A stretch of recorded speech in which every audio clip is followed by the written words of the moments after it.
Welcome to English as a Second Language podcast, number 41.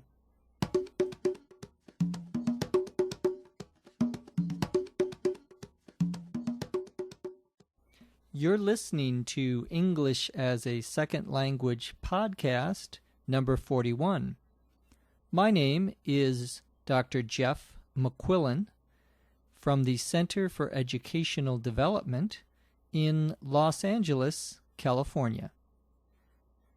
Go to our website at www.eslpod.com for more information about this podcast and for the scripts for today's podcast. Today's topic is negotiations. Sometimes it's necessary for us to come to an agreement with other people in business and in our personal life. Today we're going to talk a little bit about a tough negotiation or difficult negotiation. Let's get started.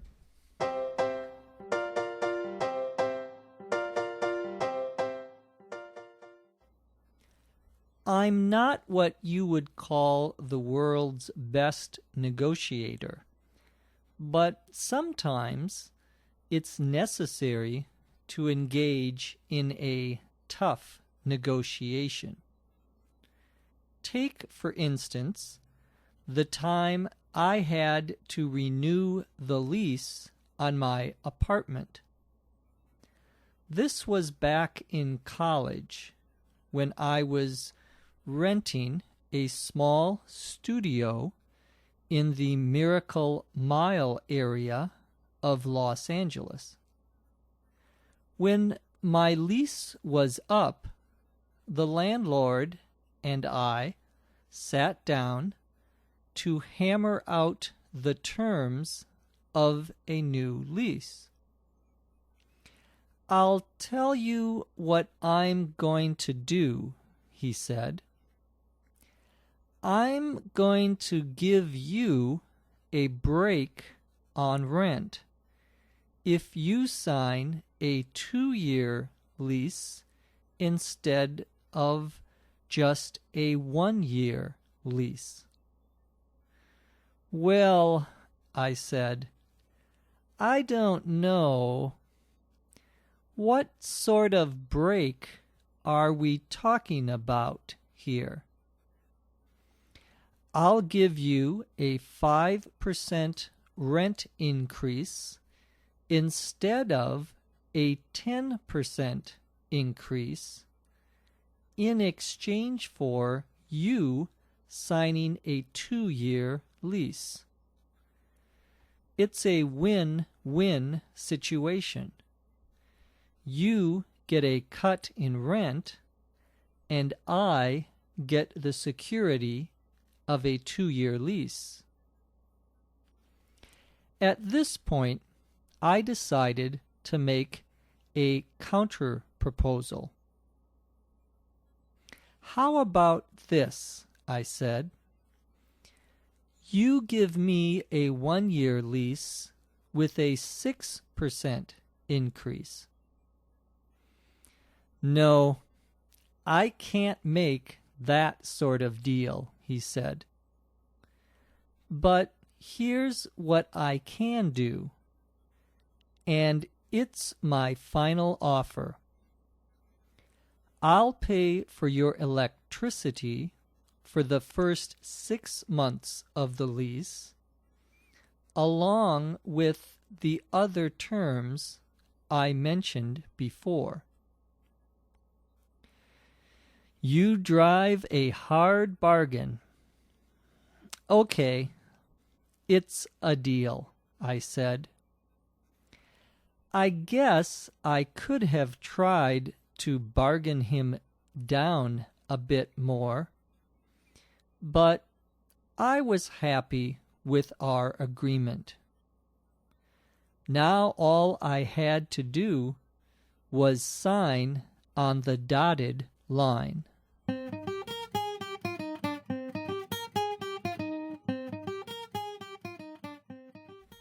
Today we're talking about negotiations, when you have to bargain or negotiate with someone, either in business or in your own personal or private life.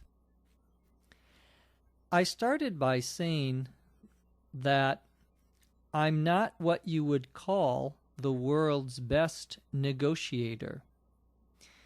This expression, I'm not what you would call, or he is not what you would call, is used to mean I would not be called by someone else a good negotiator, or he would not be called by someone else something that he is not very good at.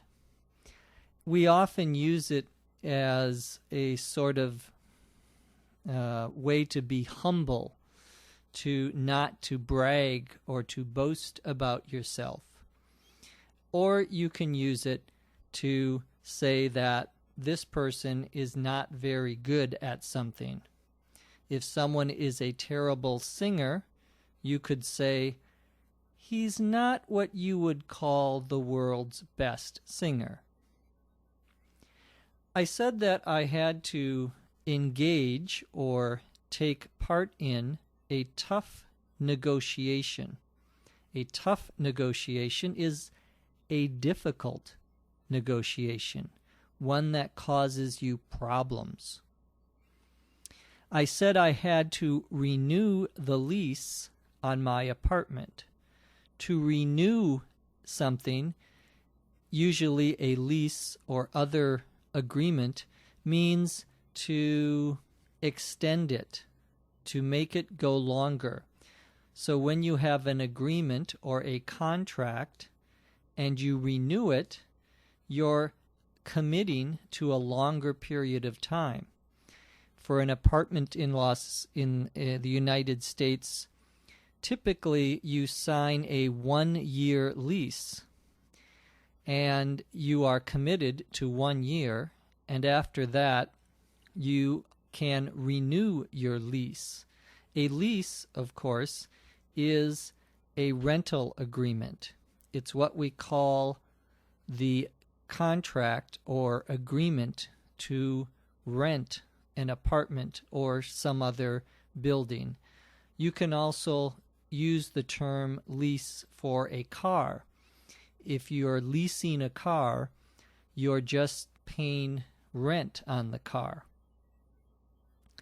I said that the tough negotiations that I was part of were back in college. We use that expression back in to mean when I was, or at the time of. Back in the 1920s, people liked to dance to jazz music. Back in meaning at that time. I said I was renting a small studio in the Miracle Mile area of Los Angeles. A studio apartment is a 1-room apartment. Everything, your bedroom, your bed, your kitchen, your clothes, you just have 1 room. If you have a separate room for the bedroom, that would be called a 1-bedroom apartment. But this is just a studio apartment. Miracle Mile area is just a part of Los Angeles, in the middle of the city of Los Angeles. I said that my lease was up. When a lease is coming to an end, we can use that expression was up or is up. We also use that with, for example, time.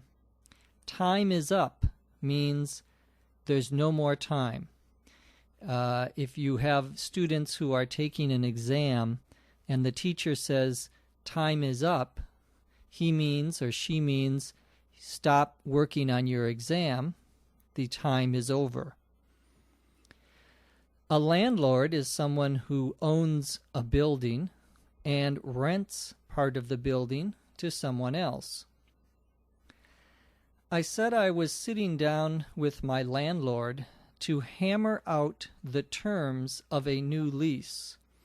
To hammer out something means to negotiate, to figure out, to come to a solution.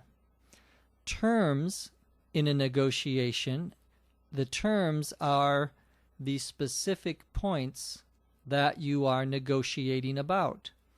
So for a lease on an apartment, the terms would be how long the lease is, how much you pay for rent, whether you pay for gas, electricity, water, and so forth. I used a couple of expressions that are very common in negotiations, whether it's personal or business. One of them was, "I'll tell you what I'm going to do." This is an expression that we would use before we are about to give someone our proposal, our side of the negotiation agreement. I'll tell you what I'm going to do. I said that the landlord told me he would give me a break on rent. A break here means a reduction, to cut, to reduce, to make less. The expression is a break on something. I'm going to give you a break on the price of a new car. Means I'm going to reduce the price or lower the price for you. I responded to the first proposal by my landlord by saying, "What sort of break are we talking about here?" The expression, "what sort of something are we talking about?" means what exactly are the details.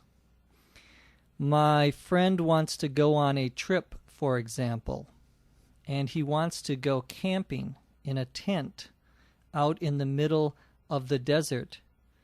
And I say, "Well, what kind of tent are we talking about here?" Meaning, give me more information about it. By the way, I would never go tenting or camping in the desert. I'm not a camper. Anyway, back to our story.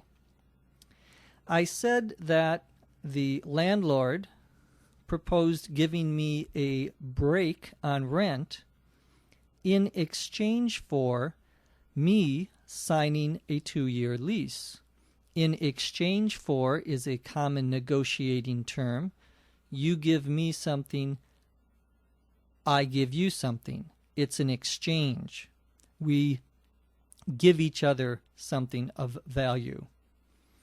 The expression win-win situation, when I said or the landlord told me it's a win-win situation, this is a business expression.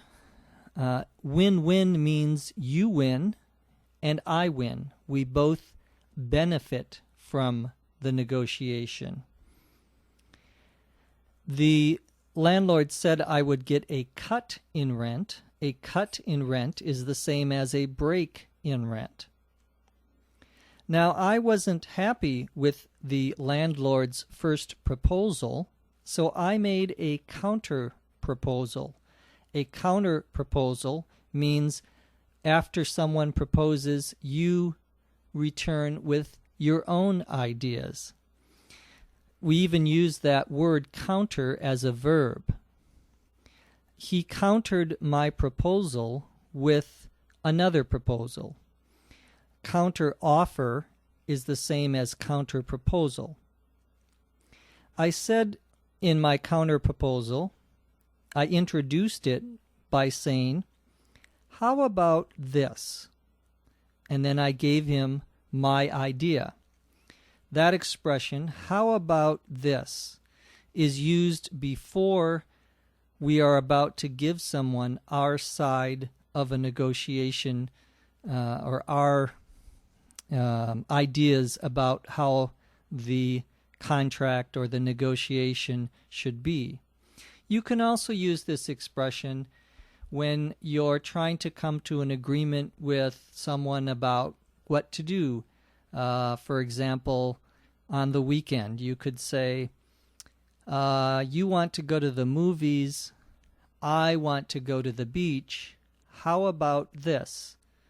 We go to the movies first and then the beach. That is a use of how about this. My landlord said he couldn't make the sort of a deal that I wanted. A deal is an agreement. He replied to me, but here's what I can do, and it's my final offer. There are two expressions there. Here's what I can do is what you would say in a negotiation when you are not agreeing completely with the other person, but you're willing to meet them halfway, meaning you're willing to compromise in the negotiation. The other expression is final offer. When someone says, it's my final offer, they mean that's it. That's all I'm willing to do or to give. So if you are bargaining, for example, in a store, and someone says, that's my final offer, take it or leave it is another expression, meaning you can accept it or reject it, but that's all I'm going to give. I ended by saying that I said to my landlord, you drive a hard bargain. A hard bargain is a difficult bargain or difficult agreement, but the expression to drive a hard bargain means that the other person is a very difficult negotiator, that the negotiations are very difficult, are very tough. I said that it's a deal, meaning I agree to your terms. I didn't try to bargain my landlord down more. To bargain someone down means to get them to reduce their price, for example. After I agreed to my landlord's terms, I said that all I had to do was sign on the dotted line. The dotted line in a contract is where you put your signature, where you are agreeing to something. And that is a common expression in English. Sign on the dotted line means you are going to sign a contract agreeing to something. Well, that's going to do it for today's ESL podcast. Email us and tell us where you are and who you are. We would love to hear from you. Our email address is eslpod@eslpod.com.